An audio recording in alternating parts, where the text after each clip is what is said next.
우리의 소망이시며 영원한 삶의 반석이 되신 하나님을 찬양합니다. 하나님이시여, 저희가 환우들이나 또 여러 성도들이 여러 가지 다양한 질병 가운데 힘들어 있을지라도, 몸이 무너져 있을지라도 마음도 같이 무너지지 않게 하여 주시옵소서. 저희의 마음은 늘 깨어서 주님을 향하게 하시고 주님 바라보며 아버지 기도하게 하여 주시옵소서. 주께 나와서 이겨내며 또 주님으로 말미암아 힘을 얻게 도와주시옵소서. 하나님 아버지, 어느 환우들도 아버지 질병으로 인하여서 약해지지 않고 아버지 그 속에서 주께서 주시는 바 아버지 새로운 소망과 또 이겨냄을 갖게 해 주시옵소서. 하나님 아버지, 교사주일에 모든 교회가 우리 아이들과 또 선생님들과 사역자들로 더불어서 함께 축하하며 기뻐하며 주님을 찬양하는 그런 은혜가 있게 도와주시옵소서. 아버지, 주께서 우리 아이들을 사랑하시고 좋은 선생님들, 좋은 사역자를 보내주셨사오니 하나님이시여, 우리 자녀들이 주 안에서 지혜롭게 또한 건강하게 바르게 성장케 하여 주시옵소서. 하나님 보시기에 바르고 하나님 보시기에 또 세상 사람들에게도 칭찬받는 그런 아이들로, 복된 아이들로 자라나게 도와주시옵소서. 이 아침에 저희를 주의 말씀과 또한 주의 영으로 새롭게 하사 주 안에 저희의 모든 인간의 연약함들이 또 죄악들이 버려지고 또 주의 것으로만 세워지는 그러한 가운데 하루를 시작하게 도와주시옵소서. 감사드리며 예수 그리스도 이름으로 기도합니다. 아멘. 오늘 주신 말씀은 사도행전 7장 17절부터 36절까지입니다. 사도행전 7장 17절부터 36절까지 저와 여러분이 함께 읽겠습니다. 하나님이 아브라함에게 약속하신 때가 가까움에 이스라엘 백성이 애굽에서 번성하여 많아졌더니 요셉을 알지 못하는 새 임금이 애굽 왕위에 오르매 그가 우리 족속에게 교활한 방법을 써서 조상들을 괴롭게 하여 그 어린 아이들을 내버려 살지 못하게 하려 할세. 그때 모세가 났으니 하나님이 보시기에 아름다운지라 그의 아버지의 집에서 3달 동안 길리더니 버려진 후에 바로의 딸이 그를 데려다가 자기 아들로 기르매 모세가 애굽 사람의 모든 지혜를 배워 그의 말과 하는 일들이 능하더라.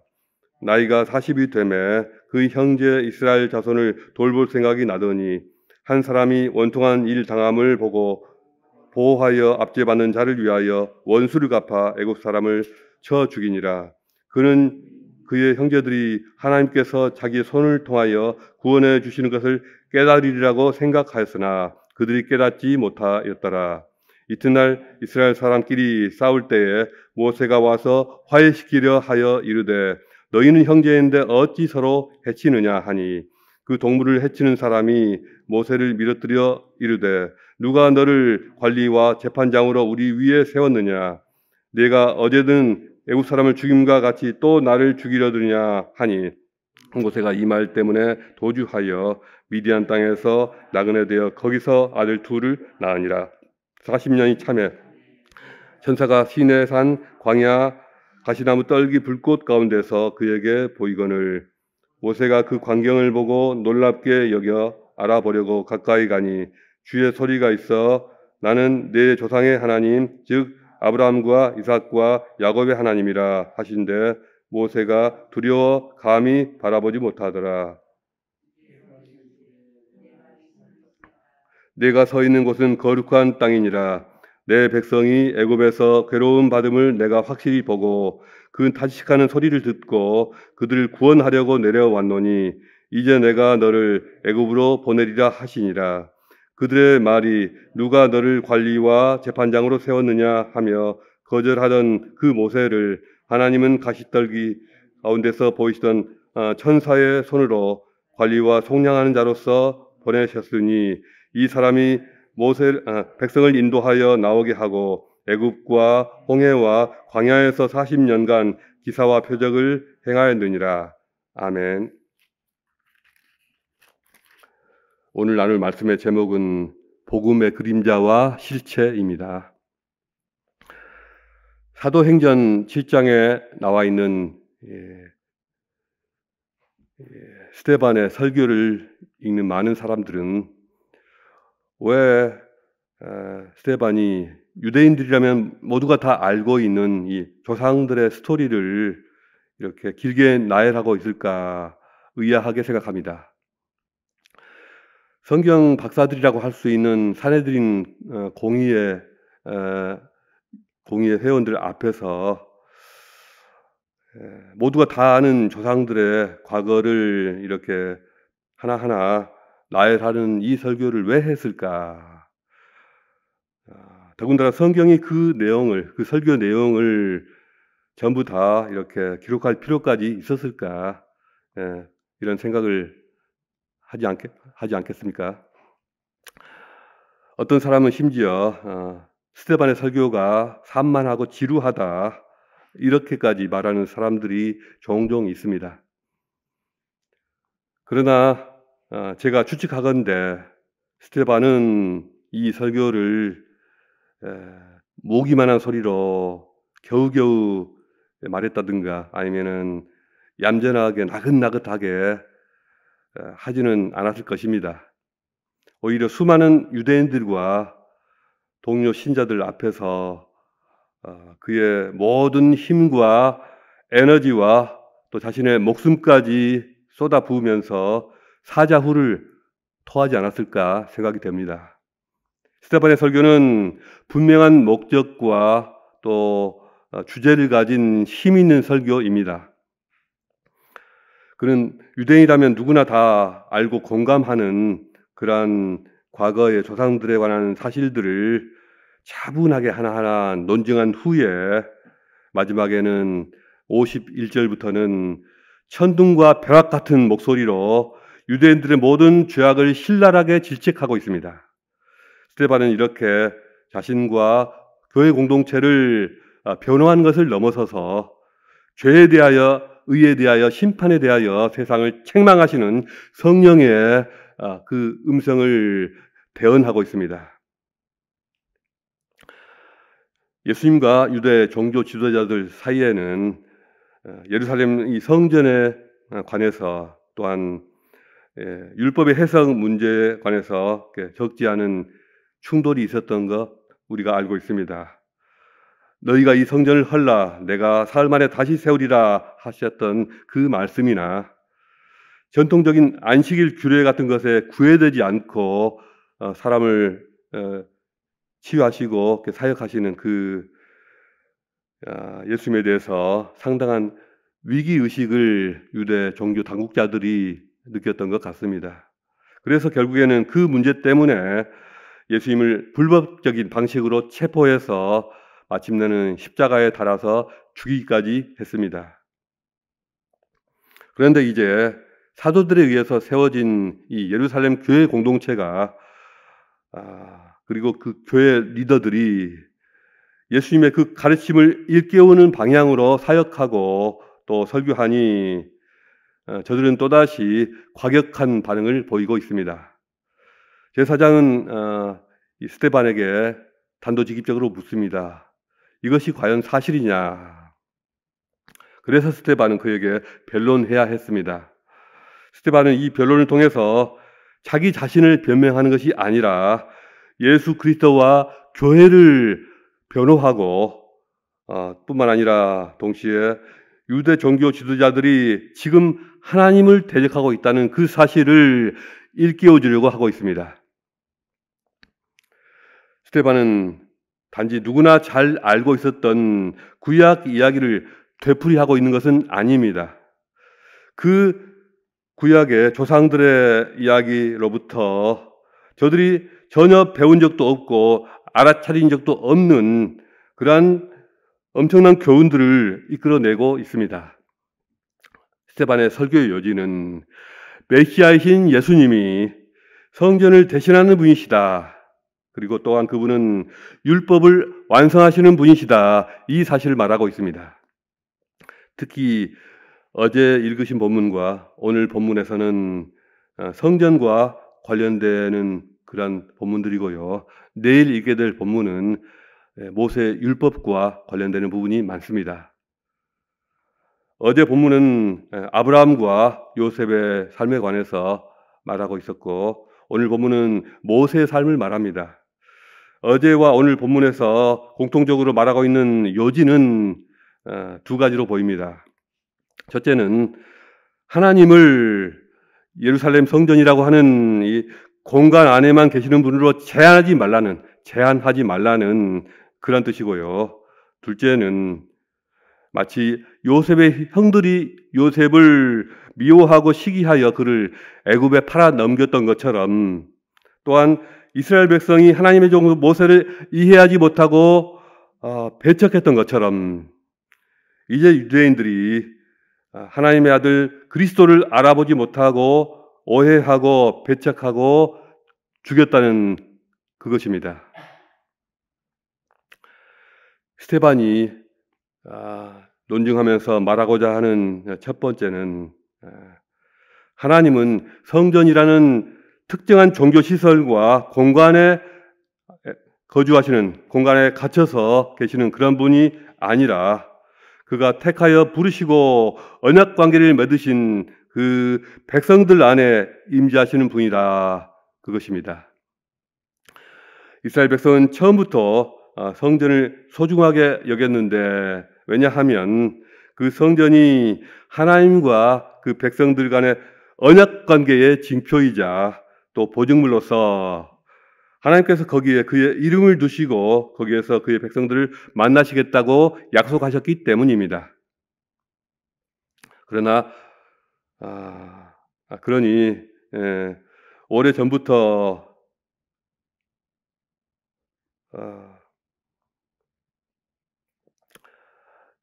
이 이스라엘 백성들은 점차 잘못된 생각에 빠지게 되었습니다. 어떤 잘못된 생각이냐 하면, 그들은 여호와 하나님을 성전과 점차 동일시하면서 우리에게는 예루살렘 성전이 있다. 우리들이 무슨 짓을 할지라도 우리에게는 이 성전이 있는 한 이 나라는 절대로 무너질 일이 없다. 이런 어떤 잘못된 신념을 갖게 되었습니다. 그런데도 나중에 성전이 파괴되었을 때 그들은 생각하기를, 이제 이 땅에는 더 이상 하나님이 머물러 계시지 않겠구나. 이제 이 세상은 끝났다. 그렇게 생각을 했습니다. 그러나 오래전부터 구약의 위대한 인물들은 결코 하나님께서 이 하나의 건물에만, 이 종교 시설에만 갇혀 있는 그런 분이라고 생각하지 않았습니다. 아브라함과 이삭과 야곱도 그러했고, 요셉도 그러했고요. 또 모세도 그러했고, 심지어는 나중에 성전을 세우는 데 관여했던 다윗과 솔로몬 왕까지도 그 사실을 잘 알고 있었습니다. 여호와 하나님이 어떤 특정한 공간이나 시설로 제한될 수 있는 그런 분이 아니다. 그 사실을 잘 알고 있었습니다. 일찍이 아브라함이 아직 메소포타미아에 있었을 때 영광의 하나님이 그에게 나타나셨고, 하나님은 심지어 애굽에서 종살이하고 있는 요셉에게도 함께 하셔서 그의 모든 일을 형통케 하셨습니다. 모세가 태어나서 죽임을 당할 그런 위험 속에서도 그와 함께 계셔서 그를 보호하시고 지키셨던 하나님이셨고요.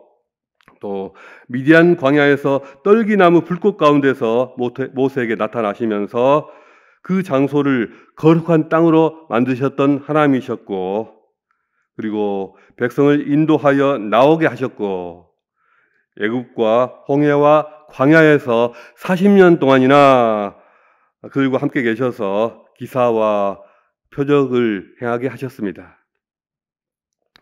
그 어느 때에도 하나님은 그 하나님의 임재가 어떤 특정한 장소에 제한되게 하지 않으셨습니다.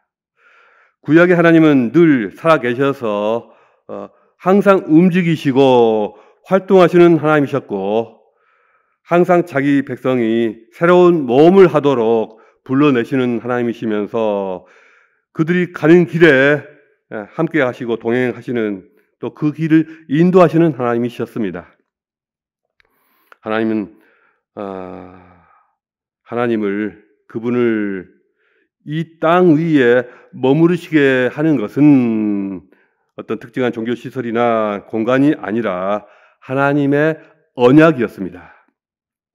만일 이 땅 가운데 그분을 위한 어떤 집이 있다면 그것은 그가 거하시는 그의 백성들과 함께 하시기 위함이었습니다. 아브라함과 맺은 언약에 의해서, 그리고 모세와 맺은 언약에 의해서 하나님은 그들의 하나님이 되시겠다고 약속하셨습니다. 그 언약에 따라서 그가 부르시고 택하신 사람들이 있는 곳이라면, 그의 백성들이 머무는 그곳이라면 어디에나 그분도 같이 계시는 것입니다. 그런데 이제 하나님의 아들 예수 그리스도의 보혈로 말미암아 하나님과 믿는 자들 사이에 새 언약이 세워졌습니다. 그러니 하나님께서 머무시는 곳은 어디입니까?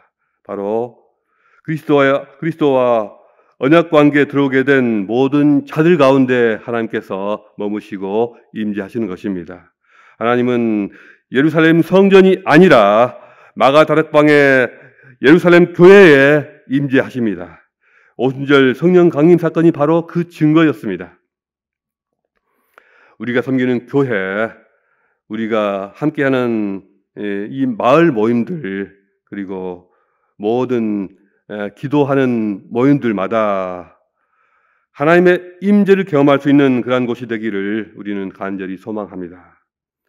우리 교회의 모든 소그룹들, 또 기도를 위한 모임들과 친교 모임들과 우리 각자의 삶까지도 살아계신 하나님의 아들 예수 그리스도가 증거되고, 또 늘 성령이 충만하게 거하심으로써 하나님의 임재가 체험되기를 주님의 이름으로 축복합니다.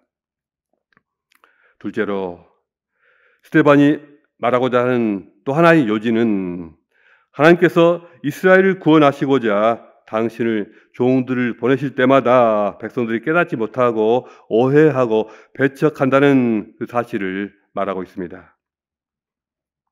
약속하신 때가 가까워지고 바로의 압제와 백성들의 고통이 심해질 때에, 그때 자기 백성들을 돕기 위해서 하나님은 모세를 태어나게 하셨습니다.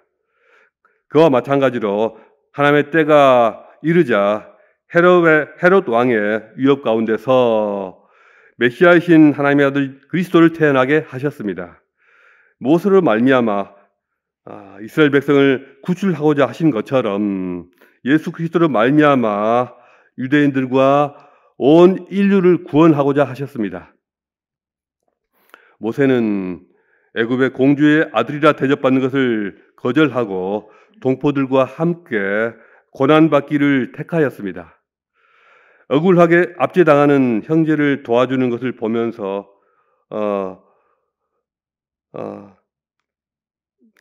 형제를 도와주는 것을 보게 된다면 온 이스라엘이 자신에게 공감하고 또 자신을 받아들일 것이라고 기대하였습니다.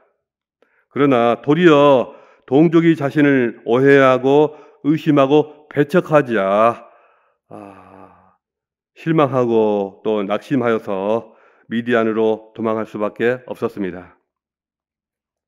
그리스도께서는 근본 하나님의 본체시나 하나님과 동등됨을 취할 것으로 여기지 아니하시고 오히려 자기를 비워 종의 형체를 가지사 사람들과 같이 되셨습니다.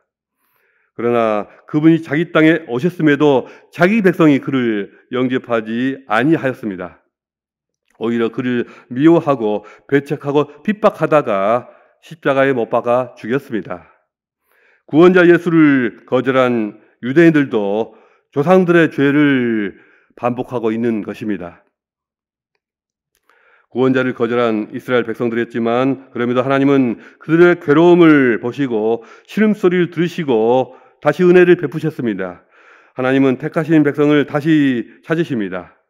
자기 동포들에게 배척당하고 실망한 채 미디안 광야에서 40년 동안이나 죽은 자처럼 살고 있던 모세를 다시 찾아내십니다.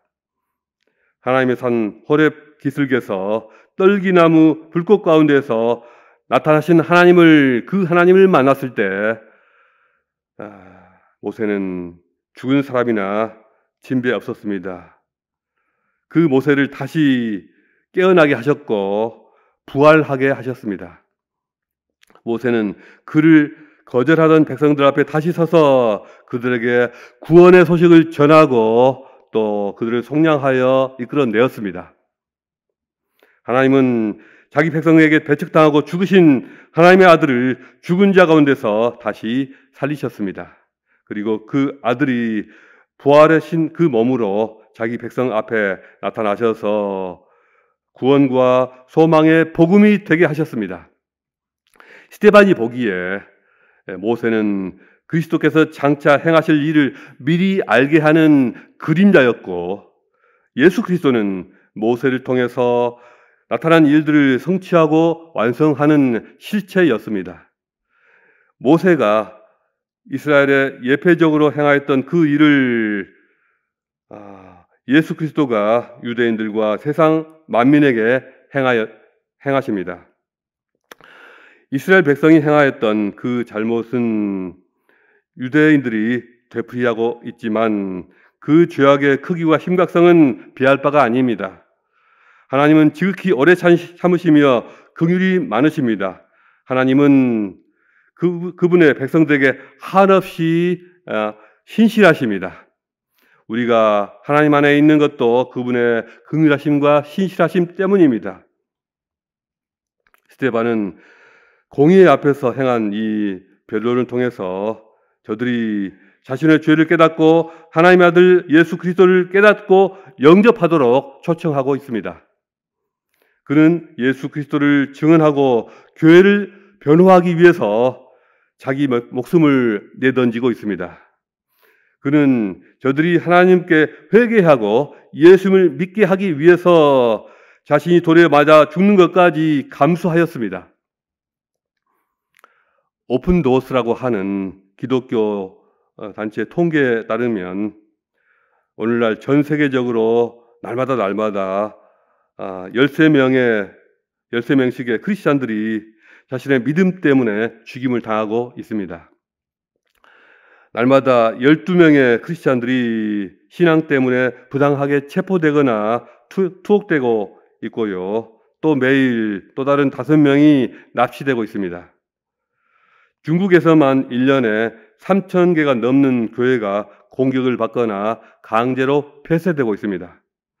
이러한 핍박은 주로 이슬람권 국가나 북한, 중국과 같은 일당 독재 국가에서 이루어지고 있습니다. 그러나 놀랍게도 이러한 핍박이 행해지는 그리고 순교의 피가 뿌려지는 그곳에서 기독교인의 숫자는 오히려 더 늘어나고 있습니다. 특히 서아시아와 중동, 아프리카, 중국에서 기독교인들이 많아지고 있습니다. 도리어 핍박이라고는 전혀 없는 믿을 자유가 주어져 있는 그러한 유럽이나 또 북미나 한국이나 호주에서 기독교인들의 숫자는 자꾸 줄어들고 있습니다. 미국이나 한국이나 호주에는 스데반 같은 담대한 증인들이 없어서일까요? 아니면 믿음을 증명할 기회를 얻지 못해서일까요? 핍박 가운데 있는 그들에게 우리의 기도가 더 필요할까요? 아니면 기독교인들이 줄어들고 있는 우리를 위해서 그들의 기도가 더 필요할까요? 여기 시드니 같은 곳에도 스데반같이 하나님의 영이 충만하고 담대한 사람이 필요합니다. 이 땅을 사로잡고 있는 이 어둠의 권세와 맞서 싸우면서 큰 싸움을 한판 붙어서도 기가 꺾이지 않고 실력에서도 꿀리지 않고 말빨로도 밀리지 않고 싸움에 임하여 도리어 신앙에 큰 불을 일으킬 수 있는 그런 하나님의 사람들이 나타나기를 소망합니다. 우리 세대가 힘이 못 미치면 우리 다음 세대, 우리 교회의 이 어린 세대들 가운데서라도 그러한 위대한 신앙의 거인들이 나타나기를 주님의 이름으로 축복합니다. 오늘 기도하시면서 스테반의 순교의 신앙을 묵상하면서 그 신앙을 따라 배우는 그러한 기도가 있기를 소망합니다. 자유롭게 기도하시다가 돌아가시겠습니다.